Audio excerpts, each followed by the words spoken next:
Բարև ձեզ, Ստեփան Գրիգորյան, YouTube-յան ալիքի մասնակիցներ, ողջունում եմ ձեզ բոլորիդ, այսօր դեկտեմբերի 13-ն է,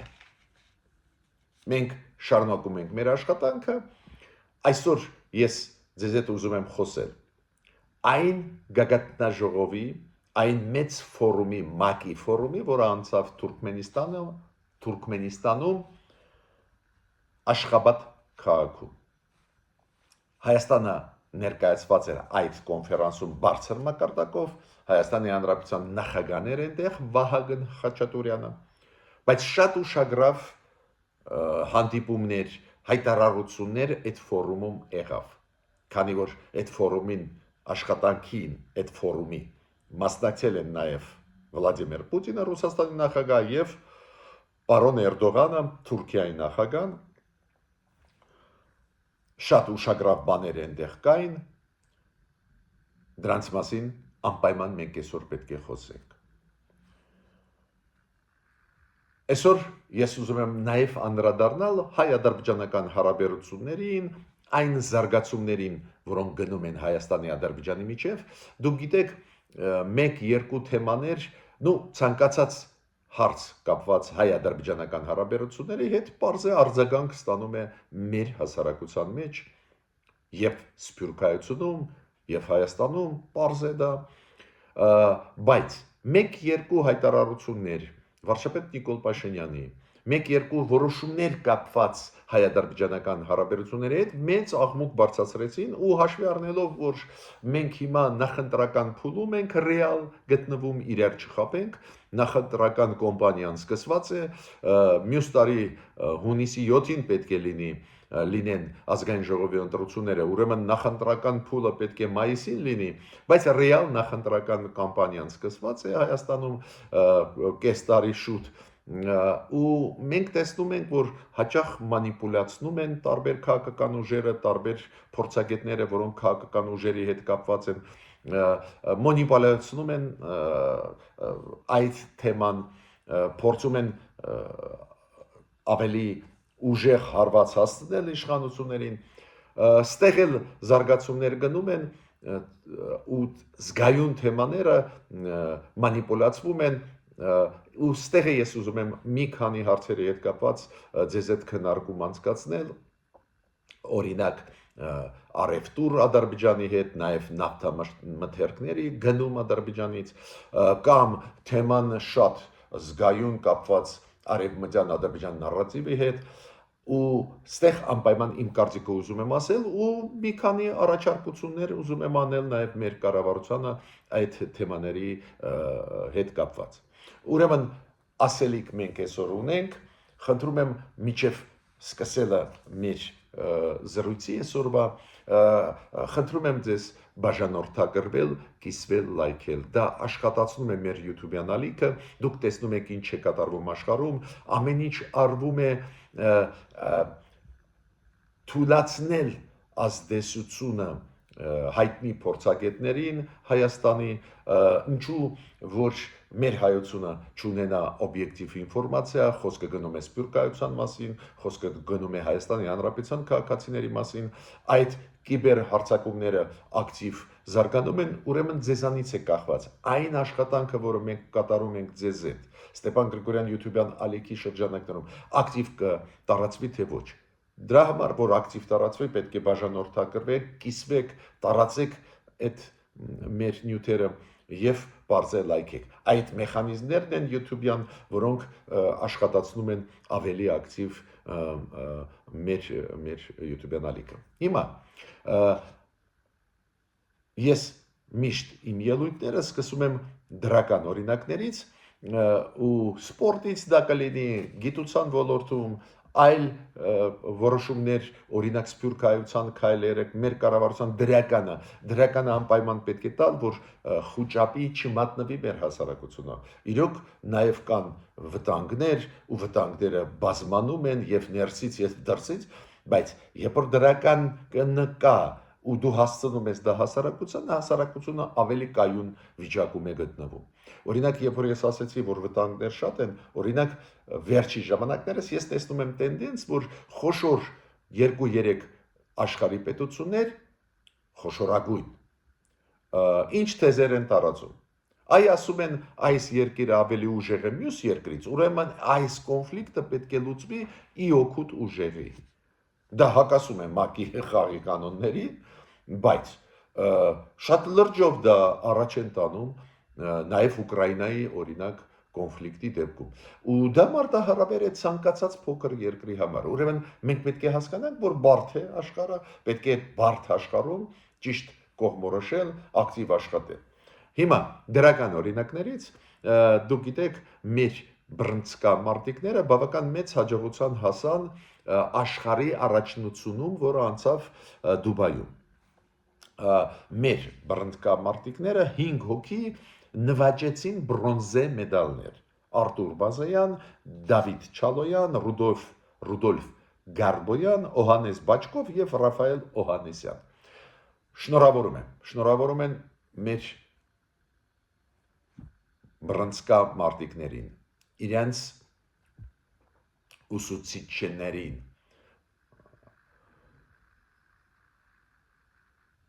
իրենց տրեներներին։ Այդ մեծ աշխատանք է այդ կամ աշխարհի առաջնությունում 5 հատ բրոնզե մեդալ նվաճել։ Ես հասկանում եմ, նվազագույնը 2-ը այդ 5-ից, նվազագույնը 2-ը շանս ունեին անցնել երզրափակիչ փուլ, նվազագույնը նվաճել արծաթե մեդալ, ես գիտեմ դրա մասին, բայց ցանկացած դեպքում մեծ հաջողություն է մեր սպորտը, մեր սպորտսմեններին բոլորին ուզում եմ շնորհավորել, նաև շնորհավորել հայ ժողովրդին, քանի որ դա բարձրացնում է հեղինակությունը մեր պետության։ Մենք ապագա սպորտում ունենք, գիտությունում ապագա ունենք։ Մյուս հարցը, որը ուզում եմ շոշափել, գիտեք, Նիկոլ Փաշինյանը շարունակում է իր քաղաքականությունը, պատարակների մասնակցել տարբեր եկեղեցիներում, այս անգամ Կիրակի օրը ինքը պլանավորում է Այգեշատ գյուղի եկեղեցում մասնակցել պատարակի։ Դու գիտեք իր այդ քաղաքականությունը, բացի դրանից ինքը պահանջում է հրաժարականը Գարեգին II-ի ու շատ հետաքրքիր նախաձեռնությունով հանդես եկան այն 8 թե 9 եպիսկոպոսները, ովքեր հանդիպել են Փաշինյանի հետ, վարչապետ Փաշինյանի հետ մի քանի օր առաջ, իրանք հիմա սկսեցին հավաքել ստորագրահավաք սկսեցին կոչով Գարեգին II-ին, որ ինքը հրաժարական տա։ Այս քաղաքականությունը Նիկոլ Փաշինյանի կապված Գարեգին II-ի հետ շարունակում է։ Ինքը ուզում է հասնել նրան, որ Գարեգին II-ը հրաժարական տա։ Հիմա այս միջազգային ֆորումի մասին ՄԱԿ-ի կողմից կազմակերպված Թուրքմենիայի, պարզը Թուրքմենիստանի կառավարության հետ։ Այդ ֆորումի անունը, այդ ֆորումը նվիրված է խաղաղության եւ վստահության միջազգային տարվան։ Ու քանի որ Թուրքմենիստանը նաև մշտական չեզոքության կարգավիճակ ունի ու 30 ամյակն է դրա այդ որոշմանը Թուրքմենիստանի կառավարությանը, որ չեզոք երկիր է, նաև դրան նվիրված էր այս մեծ ֆորումը։ Այդ ֆորումին հրավիրեց Թուրքմենիստանի նախագահան 3 հարավային Կովկասի երկրների ղեկավարներին, 5 կենտրոնական ասիական երկրների ղեկավարներին, գումարած Իրանի, Թուրքիայի, Ռուսաստանի ղեկավարներին։ Բոլորը եկան, սենսացիոն նա է, որ Իրակլի Կոբախիձեն Վրաստանի վարչապետը մասնակցեց այն ֆորումին, որտեղ որ մասնակցություն ունեցավ Վլադիմիր Պուտինը։ Դուք գիտեք, Վրաստանը ունի դիվանագիտական հարաբերություններ Ռուսաստանի հետ, բացի դրանից այս 2008 թվականի պատերազմից հետո Վրաստանի ղեկավարները չեն խաչվել Ռուսաստանի ոչ հանդիպել են, ոչ էլ խաչվել են Ռուսաստանի ղեկավարների հետ, ու դա սենսացիոն նորություն է։ Հայաստանը, ես ասեցի, Վագն Խաչատուրյանի մակարդակով էր, մեր Հայաստանի նախագահի մակարդակով էր, որը ելույթ ունեցավ, ելույթում նշեց ՄԱԿ-ի կարևորությունը, որ Հայաստանը հարգում է ՄԱԿ-ի խաղի կանոնները, նշեց խաղաղության խաչմերոք ծրագիրը, պատմեց այդ ծրագրի մասին, նաև նշեց, որ Վաշինգտոնում շատ մեծ կարևոր process էր այդ Վաշինգտոնյան օգոստոսի 8-ի պայմանավորվածությունները, դա շատ կարևոր էր այդ մեսեջները ուղարկել հենց այս ֆորմատով։ Կենտրոնական Ասիա, Հարավային Կովկաս եւ հարևաններ՝ Ռուսաստան, Թուրքիա, Իրան։ Պետք է մասնակցենք այս ֆորումներին,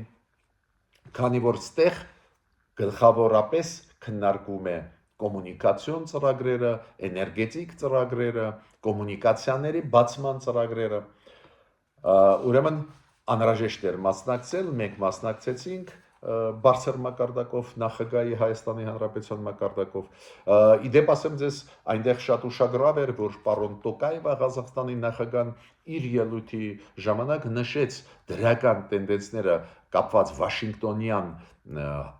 Ալիև-Փաշինյան պայմանավորվածությունների հետ Դոնալդ Տրամպի աջակցությամբ ինքը նշեց դա ու նշեց մեկ շատ կարևոր հանգամանք, որ ինչքան կարելի է շուտ պետք է վերջնականորեն ստորագրել խաղաղության պայմանագիրը։ Գիտեք, Ադրբեջանը ձգձգում է, մենք պատրաստ ենք վաղն ստորագրել այդ խաղաղության պայմանագիրը, որը Վաշինգտոնում նախաստորագրվեց, բայց անչափ կարևոր է, որ ոչ թե մենք ենք ասում, այլ երկրի ղեկավարը, էտել Ղազախստանի երկրի ղեկավարը Տոկաևը մեծ հեղինակություն ունի աշխարհում, այդ մեծ գաղտնիք չի, ինքը մի ժամանակ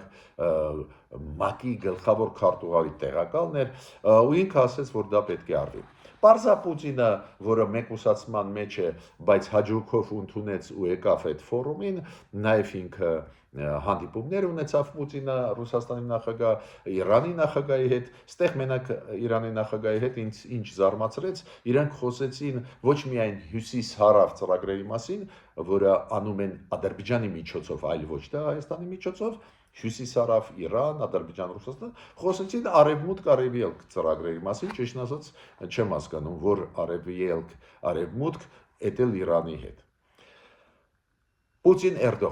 Պուտին-Էրդողան հանդիպում եղավ, ակնհայտ է, որ Պուտինը Էրդողանի հետ նաև Ուկրաինայի հարցը քննարկեցին ու հետո հաղորդումների մեջ Ռուսաստանի Կրեմլի կողմից գրված էր, որ Ուկրաինայի հարցը քննարկեցին, Էրդողանը ինչ առաջարկեց Պուտինին։ Էրդողանը իմիջիալ բավական ճկուն քաղաքականություն է ցուցաբերում, ինքը ասեց՝ լավ, դուք զինադադար չեք ուզում կնքել, ուզում եք, որ Ուկրաինան հանձնվի, բայց մենք առաջարկում են մասամբ սահմանափակ զինադադար, որ հաստատվի։ Օրինակ, չխոցել էներգետիկայի ինֆրաստրուկտուրան, չհարվածել նավահանգիստներին եւ նավերին։ Դուք գիտեք, վերջի ժամանակներս Սև ծովում թուրքական նավերը խոցվում են ու ստեղ վեճ է գնում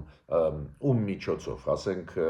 Ռուսաստանն է հարվածներ հասցնում, թե ասենք Ուկրաինայի դրոններ են, դա տեղել վեճեր կար, բայց ինչու այդ հարցը բարձրացրեց Էրդողանը, քանի որ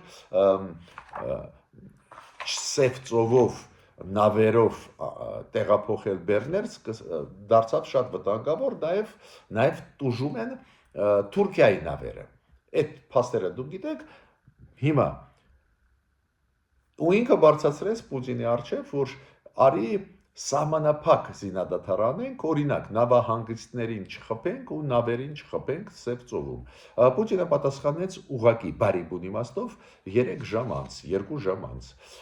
Ուրեմն Ուկրաինայի նավահանգիստներից մեկում կանգնած էր թուրքական նավը ու ռուսական Իսկանդերով խոցվեց այդ նավը Սև ծովում։ Դուք պատասխանեց Պուտինը, որ ինքը համաձայն չի ու խոցեց հենց Թուրքիայի նավը։ Դες քո առաջարկը Պուտինը ասեց տեղին չի։ Հիմա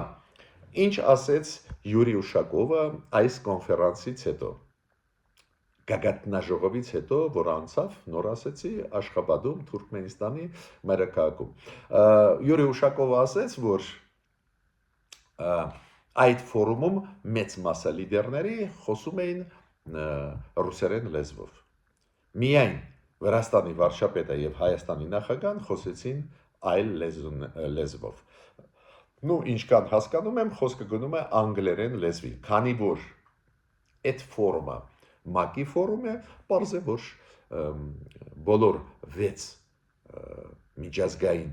մակի լեզուները ուժի մեջ են նաև անգլերենը։ Ու ես կարծում եմ Կոբախիձեն եւ մեր նախագահան պարոն Խաչատուրյանը խոսեցին անգլերեն լեզվով, բայց տեսակ ոնց Ռուսաստանը դա ֆիքսեց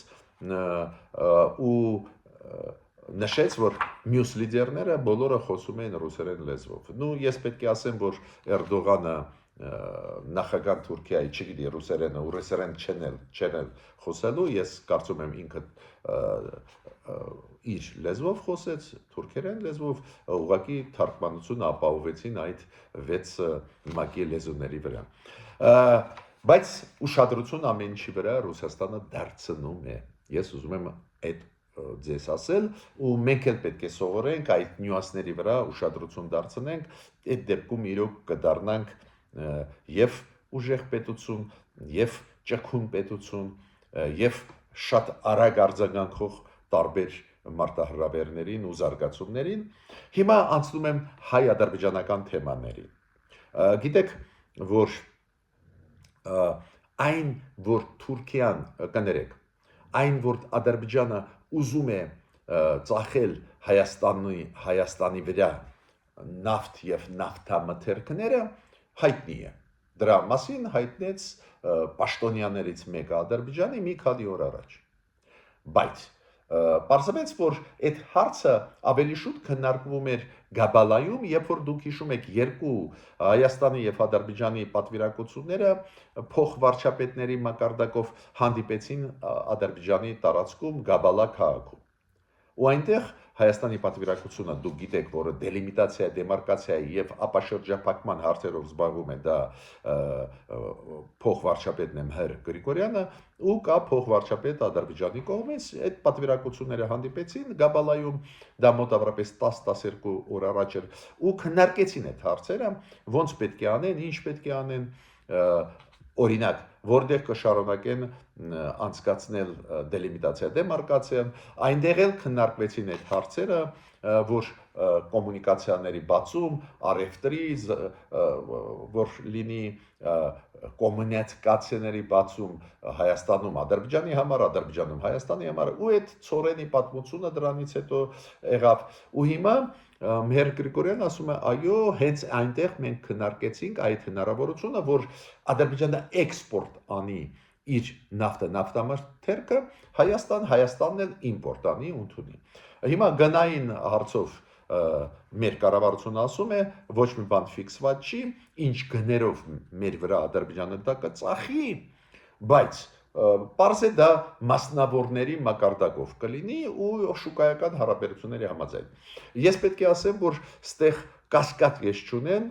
որ եթե Ադրբեջանը ուզում է մեր շուկա մտնի, Հայաստանի շուկա բենզինի հարցով, այլ նավթամթերքների հարցով, պարզա ավելի մատչելի գներով պետք է դա տա, որ չբերենք Ռուսաստանից, կամ սկսեն իրանք մտնել մեր շուկա։ Եթե բարձր գներ լինեն, ինչ իմաստ ունի իրանցից առնել, հա, կարող է իրանք ասեն, որ որակը բարձր է ավելի նավթի, նավթամթերքների Ադրբեջանի, բայց նայենք զարգացումները։ Դեռ մեր կառավարությունը պատասխան չունի ինչ գներով կլինի, դա մասնավորների միջև բիզնես այդպես բանակցությունների արդյունքում կլինի։ Բայց ինչի ես այդ թեման նորից շոշափում եմ, դուք դրա մասին գիտեք, ես նորություն չեմ ասում։ Քանի որ մեծ հիմա աղմուկ է գնում, որ Ադրբեջանը ուզում է գրավել այդ շուկան Հայաստանում, հասկանում եք, անհեթեթություն։ Դոս Ադրբեջանը դեռ չի սկսե ծախել մեր վրա իր նավթը, մենք էլ դեռ չենք որոշել այդ գները համապատասխանում են թե ոչ, չենք էլ որոշել ինչ քանակությամբ նավթամթերք մենք կամ բենզին կառնենք Ադրբեջանից։ Ռուսաստանը ստեղ ունի լրջագույն դիրքեր, ինչքան գիտեմ 70-ից 80% նավթամթերք գալիս է Ռուսաստանից, մոտավորապես 20% ընկնում է Իրանի վրա, դες Ռուսաստանը ակնհայտ մոնոպոլիստ է, ու Ադրբեջանը չեն սկսում են աղմուկ բարձրացնել, հետ Ադրբեջանը ուզում է վերահսկել այդ ոլորտը, դեռ չի սկսի աշխատանքը, Ադրբեջանի լուման դեռ 0 է։ Ու դա շատ վտանգավոր տենդենս է։ Դա փաստորեն փակում են մարդիկ ուզում են փակել զարգացումը Հայաստանի դիվերսիֆիկացիան էներգետիկ ոլորտում։ Մանիպուլյացիան հասկացաք ինչու է կայանում։ Մանիպուլյացիան կայանում է նրանում, որ դեր գործարքը չի սկսվի Ադրբեջանի հետ։ Աղմուկ են բարձրացնում, որ Ադրբեջանը գրավեց մեր շուկան այս ոլորտում։ Շատ վտանգավոր ժամանակահատված ենք ապրում, շատ վտանգավոր ներսից հարվածներ ենք ստանում։ Մյուսը,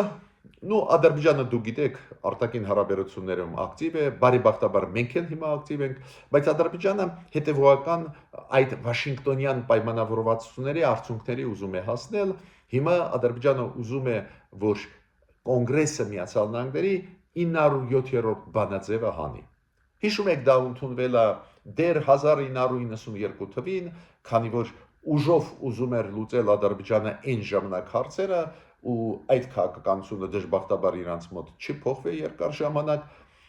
ու այն ժամանակ Կոնգրեսը փոփոխություն կատարեց այն օրենքում, որը պաշտպանում է ժողովրդավարությունը։ Այդ օրենքի համաձայն հիմա 907-րդ բանաձև փոփոխություն կատարվեց այդ կետում, որը արգելում է Միացյալ Նահանգների կառավարությունը աջակցել Ադրբեջանին։ Արգելք է դրված աջակցել Ադրբեջանի, մինչև Ադրբեջանը չտեղափոխվի դեպի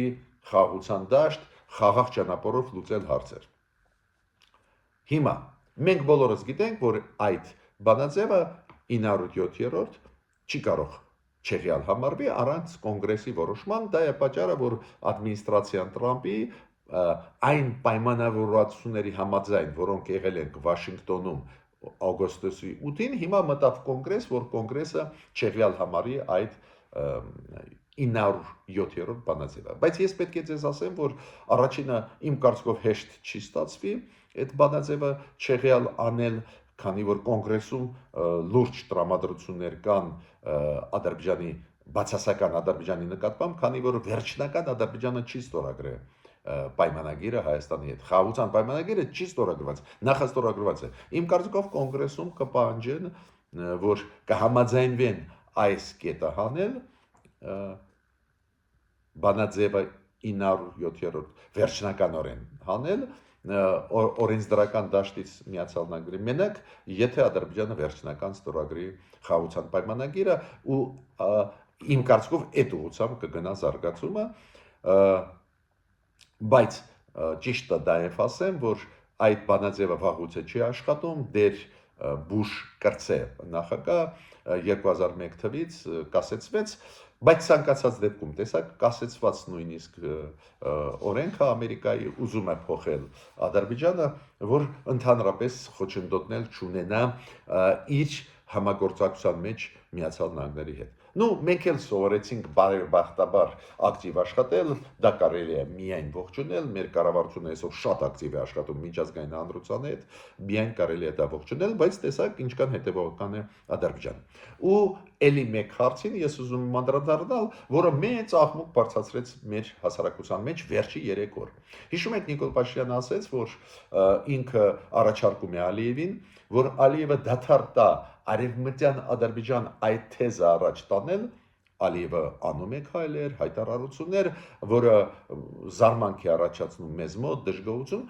բայց Նիկոլ Փաշինյանը ինչ է ասում։ Մենք չենք շոշափում Ղարաբաղի հայերի իրավունքը, դուք էլ մի շոշափի այդ վերադարձի հարցը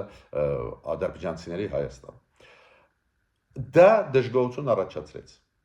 Հիմա ես չեմ ասում հիմա այն մարդկանց մասին, ովքեր մանիպուլյացիա անում են, ովքեր ցանկացած գնով ուզում են հարվածել այս իշխանությունների, այդ մարդկանց մասին չի խոսքը, գրագ այդ մարդկանց մասին է խոսքը, որոնք ճիշտ են ասում մեկ բան, որ նայեք, այդ սիմետրիկ հարցեր չէ։ Այ հայերը, ովքեր ապրում էին Բաքվում, Սումգայիթում ու ում ուժով հանեցին Ադրբեջանից,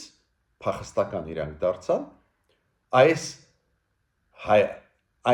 հայերի հարցը կարելի է ինչ որ չափով նույն նժարի վրա դնել այն ադրբեջանցիների հարցը, որոնք նախկինում ապրել են Հայաստանում ու դուրս եկան Հայաստանից։ Շատերը կոմպենսացիա ստացան, շատերը բնակարանները փոխեցին Բաքվի հայերի հետ։ Այստեղ ես պետք է մեկ բան մենակ ասեմ մեր կառավարության։ Այն հրապարակային դիրքորոշմանը, որը ցուցաբերվում է մեր կառավարության կողմից դեպի խաղաղություն, դեպի չսրում հարաբերությունները, միանշանակ ես միանում եմ, համարում եմ ճիշտ, բայց ստեղ այս թեմայով պետք է միշտ գումարել Բաքվի, Սումգայիթի, Կիրովաբադի հայերի ճակատագիրը, որ Ադրբեջանը իրենց ուժով հանեց ու իրանք ի պաշտոնե ՄԱԿ-ի մակարդակով ճանաչված են փախստական, մենք չենք բարձրացնում, որ խաղաղություն հաստատենք, հետո կարող ենք լուծել բոլոր հարցերը։ Ադրբեջանը բարձրացնում է չեղած խնդիրը, այդպես կոչված արևմտյան Ադրբեջան։ Այստեղ ես կառավարությանը առաջարկում եմ, երբ որ Նիկոլ Փաշինյանը ասում է, արի մոռանանք այդ թեմաները, արի առաջ գնանք ու մոռանանք այն թեմաները, որոնք կոնֆլիկտը թարմացնում են, վերաթարմացնում են, ճիշտ է դա, բայց անպայման պետք է հիշեցնել Բաքվի հայերի մասին ու անպայման թվերը ասել։ Ադրբեջանը մանիպուլյացնում է շատ թվեր, ինչ որ թվեր է ասում մեծ փախստական իբր ադրբեջանցի կար, բայց ի պաշտոնե ՄԱԿ-ի համաձայն փաստաթղթեր կան, կարելի է ստուգել հեշտ։ Բացի դրանից, ի պաշտոնե կես միլիոն հայ ապրում էր Ադրբեջանում միջև կոնֆլիկտի սկիզբը, միջև 1988 թիվ։ Այդ թվերը հայկական թվեր չեն, մտեք մարտահամարների տվյալները նայեք սովետական միությունում։ Հայաստանում 100,000-ի կարգի ադրբեջանցի ապրում էին, 100,000, 140,000 այս ինտերվալում մոտավորապես, միջև 140,000, հայերը կես միլիոն են Ադրբեջանում ապրում։ Ուրեմն անպայման թվերն էլ պետք է ասել, որ նայեք դուք խոսում եք ինչ որ փախստական, ինչ որ ադրբեջանցիներ, որ դուրս եկան հայերից, բայց ուժով հանեցին կես միլիոն հայ ադրբեջանցի։ Այս ձևի ոչ կոնֆլիկտային ասելը, այս ձևի մտքեր իմ կարծիքով կբերեն նրան, որ Ադրբեջանը կդադարեցնի օգտագործել այդ գործոնը այդպես կոչված արևմտյան Ադրբեջանի, որը կարող է խոչընդոտ դառնալ այն դրական process-ի, որը հիմա գնում է Թրամփ ծրագրի հետ կապված դրական զարգացումները ակնհայտ կան։ Ադրբեջանը ուզած այդ խաղի կանոնները ընդունում է, բացի դրանից իր շահերից էլ ելնում է։ Ինչ է, իրանք չեն ուզում ունենալ կապ Նախիջևանի հետ, հստակ կապ, երկաթգծային կապ, ուզում են, դե ուրեմն իրանք կգդան, բայց իրանք առաջ են բերում տարբեր թեզեր ինչի համար, որ ավելի շատ բան ստանան։ Հիմա այդ ասածը Նիկոլ Փաշինյանի եկեք մոռանանք, միտքը միանշանակ ճիշտ է, բայց չմոռանանք հիշեցնել Ադրբեջանին, որ կային Բաքվի հայեր, Սումգայիթի, Կիրովաբադի, Շամխորի մոտավորապես 400,000-ի կարգի, 150,000 էլ հայեր ապրում էին Ղարաբաղում, բայց այլ տեղերից, Ղարաբաղից դուրս ապրում էին 350-400,000 հայ։ Ընդհանուր թիվը Ադրբեջանում հայերի կես միլիոնից մի քիչ ավել էր։ Դա պաշտոնական ստատիստիկայի մասին է խոսքը, իմ կարծիքը չի։ Ահա, ուրեմն այս քաղաքականության մեջ կառուցողական մեր կառավարությունը այդ ճշտումները անպայման պետք է արվեն։ Նույնը օրինակ սահմանադրության հետ կապված։ Օրինակ այն պատասխանը, որը մեր կառավարությունը տալիս է Ադրբեջանի պահանջին, որ պատասխանում է, Ադրբեջանը ասում է ձեր սահմանադրությունը պետք է փոխեք, պատասխանով ես գոհ եմ, մերոնք ասում են ոչ մի հակասություն չկա Ադրբեջանի տարածքային ամբողջականության մեջ կամ նկարտումներ չկան իրանց տարածքային ամբողջականությանը մեր սահմանադրությունում։ Պատասխանները ճիշտ են, բայց ես կառաջարկեի ու բարբերաբար մեր կառավարությունը ասում է, բայց ավելի հստակ դնել հարց, դուք էլ այդ դեպքում փոխեք ձեր սահմանադրությունը։ Ձեր սահմանադրությունն է մեր նկատմամբ ունի պահանջներ։ Ուրեմն ինչ եմ ուզում ասել, այս քաղաքականության մեջ կառավարության տրամաբանությունը շատ հստակ է, դրական է, բայց ճշտումներ մեջը պետք է արվի։ Օրինակ, ասում է Ադրբեջանը, սահմանադրությունը պետք է փոխեք, նոր կստորագրենք։ Մենք պետք է ասենք շատ լավ, դուք էլ ձեր սահմանադրությունը փոխեք, արի որ մենք էլ հանգիստ ապրենք։ Մենք էլ չմտածենք, որ 10 տարուց հետո դուք կբարձրացնեք մեր առջև ինչ որ տարածքային պահանջներ, քանի որ ձեր սահմանադրությունը ՀՀ-ում է անում 1918 թվի Ադրբեջանի առաջի հանրապետության սահմանադրության վրա, որտեղ որ այնտեղ նկարտումներ կան։ Ահա, դա կոնֆլիկտային չի։ Եթե Ադրբեջանը դնում է հարց ու սիմետրիան վերականգնում ես։ Բայց ինչու ես այդքան մանրամասն ասում եմ դրա մասին, մենք ձեզ հետ խոսացել ենք դրա մասին վաղուց է, իմ կարծիքը դուք գիտեք, բայց ինչի ես հիմա անդրադարձա ավելի մանրամասն։ Քանի որ այս նյուանսները ներսում շատ ուժեղ օգտագործում են կառավարության դեմ, Հայաստանի այսօրվա կառավարության դեմ, խաղաղության ծրագրի դեմ։ Ներսում շատ ուժեղ աղմուկ է հիմա, նաև դժգոհություն, ինչու Նիկոլ Փաշինյանը օրինակ հավասար նույն նժարների դրեց Ղարաբաղի հայերի իրավունքները այն հարցին, որը պարզ չի, կա այս ձևի հարց, արևմտյան Ադրբեջանի հարց։ То есть ֆեյկային թեմայի հետ հավասարը դրեց։ Ուրեմն կառավարության